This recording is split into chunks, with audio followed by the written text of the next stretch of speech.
pangyayari sa Timog Katagalugan, maging sa buong bansa, buong Luzon, sa Kamay Nilaan, Mimaropa at Calabarzon. Samahan si Roy Tumandao sa paghahatid ng mga pinakabagong pangyayari dito sa programang Balita Ngayon Online News. Mga balita sa ating rehiyon, sa ating lugar at sa ating mga lungsod, bayan at sa ating komunidad. At ito pa!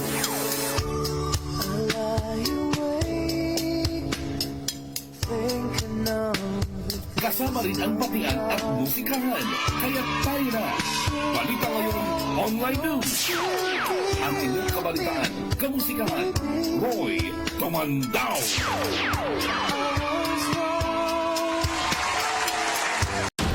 Yun, magandang hapon po sa inyo lahat. Ang oras po natin, alas 5 na po ng hapon. Magandang hapon, Luzon, Visayas, Mindanao. Ako po ngayong lingkod, Roy Tumandao sa ating Balita Ngayon Online News. Isa po magpapalang hapon po sa inyo at ating pong binabati muna ang ating mga kababayan sa ating lalawigan. Bati muna po tayo ng isang magandang hapon at ating pong binabati ang mayor po ng Pagsanhan Laguna, Mayor Cesar Areza. Bati muna po tayo ng magandang hapon sa ating mayor ng San Pablo City, Mayor Vic Amante, at sa kanyang may bahay si Mayora Jem Castillo Amante, at siyempre ang 3rd District Congressman Ben Amante, at ang ating kaibigan dyan sa Santa Rosa City, Mayor Arlene Arcillas. Yes, tayo ngayon ay dadakong agad sa ating usaping politika, no? Kasi hindi pa man halatang-halata na ang kulay ng ating eleksyon at dating magkasama, ngayon ay hiwalay na. Alam mo na kung sino yun, napapanood nyo sa mga balita ngayon, ano? Yung mga usaping politika ay talagang mainit na. Dating magkakulay, ngayon ay hindi na. Yung dating pula, nahahaluan na ngayon ng dilaw. Yan. Siyempre mga kababayan, bakit ba lagi natin pinag-uusapan ng politika pagdating ng eleksyon? Kasi napakarami na pong issue na pinag-uusapan dyan sa nasyonal. May mga lumalabas na kasuhan na naman. May mga kaso na nilalabas na naman ng mga dating politiko na nananahimik. Biglang lilitaw ngayon na kesyo may ganitong kaso, kasuhan. Ito, tatapatin ko na po kayo. Alam niyo naman po ang issue. Nagsampan ng kasong ito si dating Senator Trillanes sa kasalukuyang senador na si Senador Bongo. At kasinama pa sa kanyang kaso itong si dating Presidente Duterte. Pero ang masakit niyan, yung matanda, nakakita niyo naman may karamdaman na rin at mahina na rin. Kung kailan tapos na ang political career nitong si Pangulong Duterte dati, na wala na naman siyang interes sa politika. Pero bakit ito si Trillanes talagang pukpok sa kanyang mga pinaglalaban? Isipin mo kung galit sa kanya ang mga Duterte, hindi naman siya nakaposisyon ngayon. Kung meron siyang problema sa kanila, dapat diba kinasuhan siya. Dahil marami siyang akusasyon na hindi naman noon pa, na marami siyang kasong sinampa kay Presidente Duterte noon, wala naman siyang napatunayan. Ito kailan lang, nagpahayag nga ng kanyang saloobin si Senador Bongo, dahil isa si Senator Bongo na inaano nitong si Senator Trillanes, at talagang mabigat itong kanyang inaakusa na isinasama sa kaso ng dating Pangulo. Ito, nagpahayag si Senator Trillanes sa kanyang mensahe na hayaan na po natin ang taong bayan ang humusga kung sino ang nagtatrabaho para sa bayan at nagmamalasakit para sa Pilipino. Totoo naman yan mga kababayan, talagang alam naman natin kung sino nagbibigay ng tunay na serbisyo. Isipin mo, yung Malasakit Center Program at itong health center na pinapatayo ni Senator Bongo ay napapakinabangan. Isa sa mga napapakinabangan ngayon ng ating mga kababayang mahihirap, yung Malasakit Center. Isipin mo, pupunta ka ng ospital, wala kang pambayad, yan yung napapakinabangan. Kaya nga, yung pahayag ni Senator Bongo sa kanyang interview, sabi nga niya, ito ang naging pahayag tungkol sa mga isyong lumalabas sa kanya at akusasyon ni Senator Trillanes. At syempre, nanindigan si Senator Bongo na kapakanan ng Pilipino ang inuuna. Totoo naman. Kita mo ikot ng ikot si Senator Bongo at talagang tinutupad niya yung pangako niya sa dating Pangulong Duterte na talagang magtatrabaho siya. Ang serbisyo nga daw niya ay pagserbisyo, trabaho at pagserbisyo. At sabi nga niya na ang Pangulong Duterte daw ay kailan may walang lugar para sa kanilang korupsyon. At siyempre, kinalaro din ni Senator Bongo na kailanman ay hindi siya nakialam sa impluwensya ng anumang transaksyon sa gobyerno. At tiniyak din ni Senator Bongo na hindi maapektuhan ang kanyang patuloy paghahatid tunay at may malasakit na serbisyo. Yan. Sa mga mensahe ni Senator Bongo at panoorin nga po natin ito.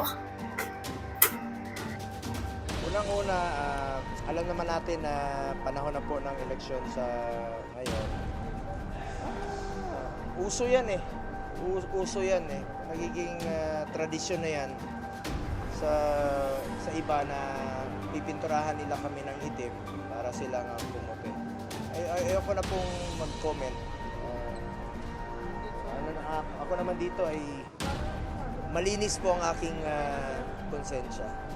At noon pa, sinabi ko na pag ginamit yung pangalan namin, ginamit ang pangalan ng kapamilya namin. Kami ni dating Pangulong Duterte, for the record, nasa mga hearings yan. Pag ginamit yung pangalan namin, consider it denied. Alam mo, hindi naman po ako makapili kung sino yung kamag-anak ko. Wala pa ako sa mundong ito, may mga negosyo. Kahit kayo, kahit sino sa atin dito. Kahit sino dito sa atin. May mga negosyo mga yan. And I'm sure, siya rin, si Senator Trillanes noon. Nanay niya may negosyo rin po siguro. So, lahat yan may mga negosyo. Importante, nakialam ba ako? Nakialam ba kami ni Pangulong Duterte? Hindi. Yan. Alam nyo, napakinggan nyo yung simpleng sabi, kung si Senator Bongo ay taong batike, mahilig magbatikos o mahilig bumanat sa mga isyong nasyonal, babalikan niya ng issue itong si Senator Trillanes, pero sa statement niya wala siyang binabanggit kung sino yung bumabatikos sa kanya. Pero sa totoo lang mga kababayan, ramdam nyo ba na may ginawa ito si Senator Trillanes sa kanyang pagiging senador? Sige nga, meron ba kayo naramdaman nung siya'y nakaupo? Hinahamon ko kayo na talagang kung kayo may naramdaman o may nagawa sa nasyonal itong si Senator Trillanes, kaya ako naman dinidin ito. Alam nyo naman na nagsampayan ng kaso kailan lang sa korte. At kinakasuhan si dating Presidente Rodrigo Roa Duterte ng ano? Ngayon lang mag-e-eleksyon tsaka siya babanat ng kung ano-anong mga issue. Sinama pa niya si Senator Bongo na may ginawa sa ating bansa. Talagang election is coming, you know? So mga kababayan, yun lang naman po ang aking tinatapik ngayon at sa ating programang Balita Ngayon Online News. Gusto kong maisingit ito, mga ganitong usapin, talaga namang hindi na maganda ang ginagawa nitong si Senator Trillanes. Magalit man siya sa akin, pero sa totoo lang, hindi ko siya kilala. Naramdaman yung kanyang serbisyo? Hindi, wala ho ako nararamdaman sa serbisyo niya. Yung magsasabing may naramdaman, sige, unang-una sa medical. Sino nakapagparamdam sa mga mamamayan natin ng mga nakaraang administrasyon? Inabot sila ng pandemic, alam niyo yan. Ang Duterte administration, nasa kanyang problema noon. Pero lahat, ibinigay niya lahat sa mamamayan. Ilabas niyo pondo, ilabas niyo lahat ng tulong sa mamamayan. Sabi ni Pangulong Duterte. Ang hindi ko sa, yung topic ko na ito ay gusto ko lang na may maramdaman. May maramdaman ang tao sa kanyang pagkaserbisyo. Ang masakit po yan, tuwing mag-e-election, maraming isyong lumalabas.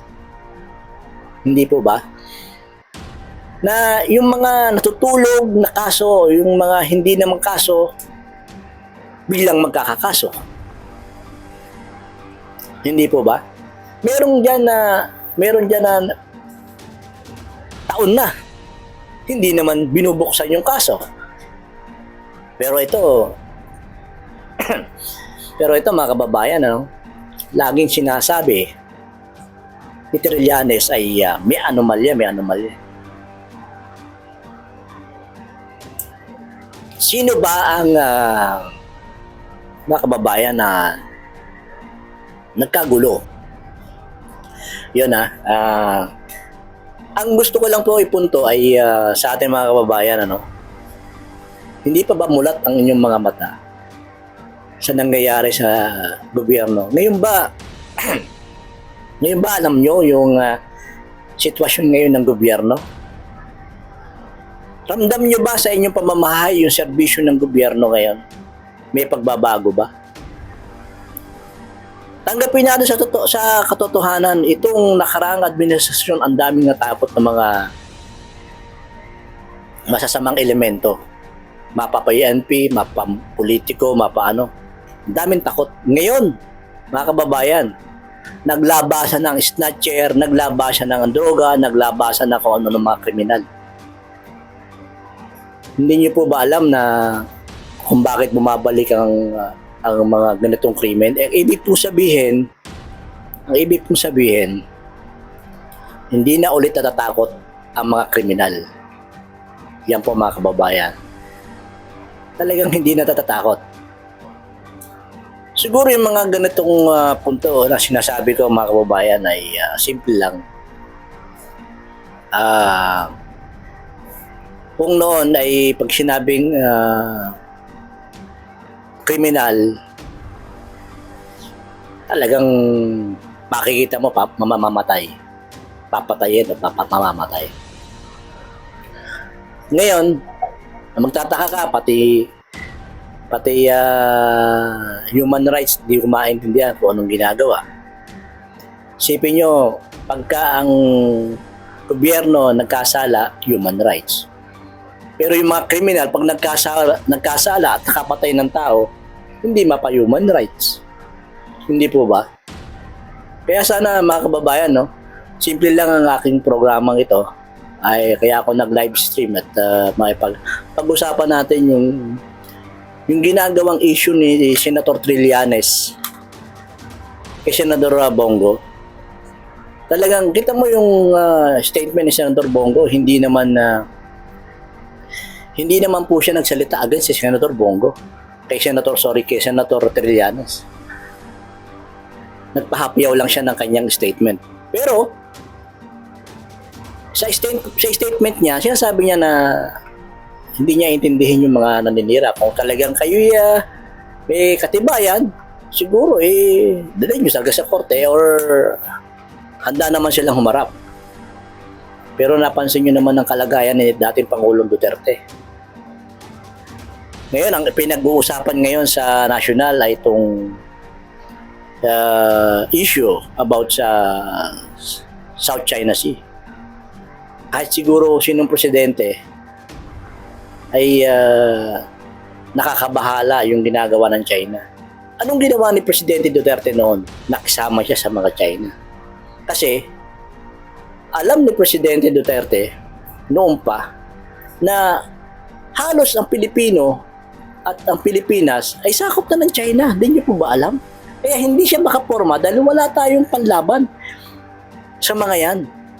Kaya ayaw niya makipagkagulo. Yun lang yung ayaw niya makipagkagulo, kaya ayaw niya ng gulo. Ngayon, pinuprovok ang gobyerno natin na about just ano bang gagawin?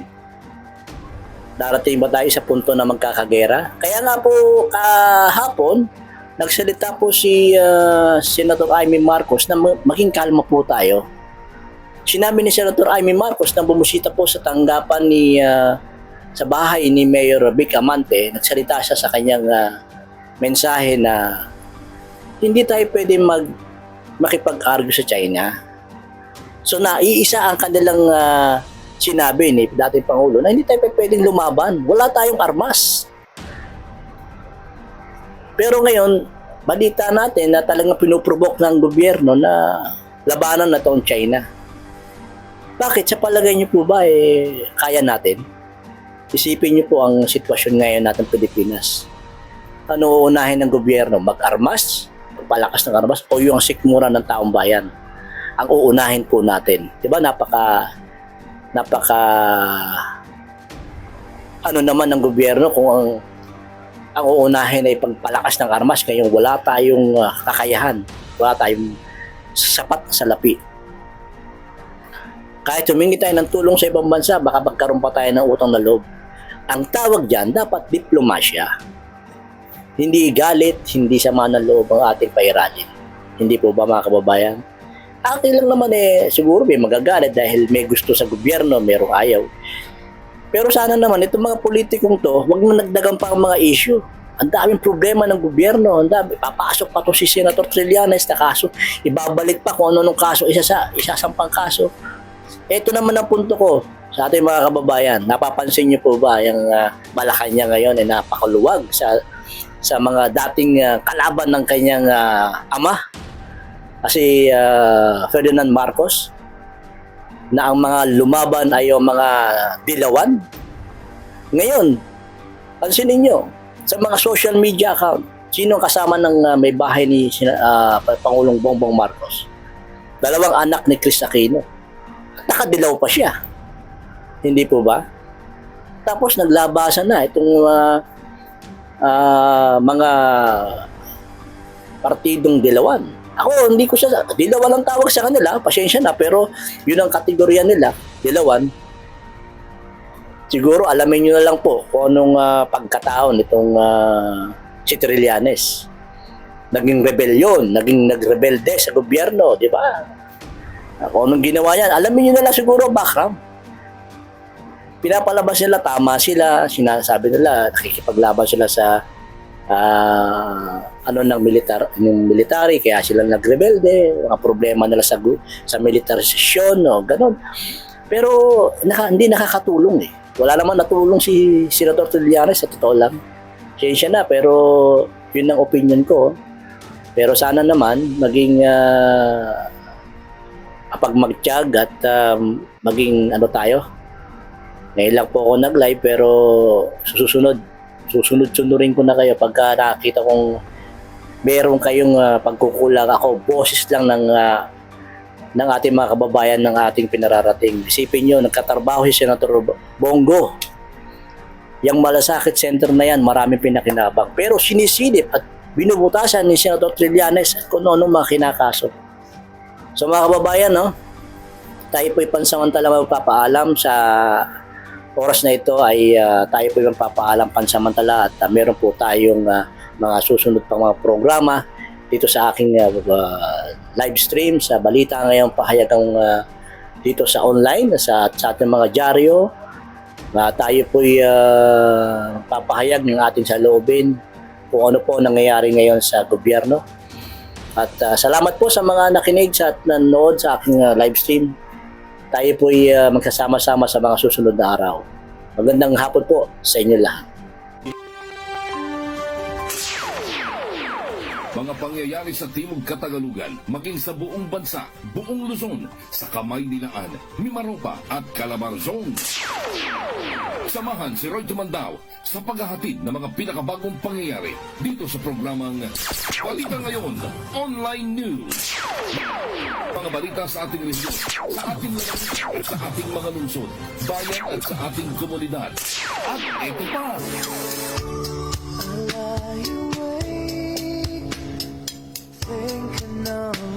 Kasama rin ang batian at musikahan.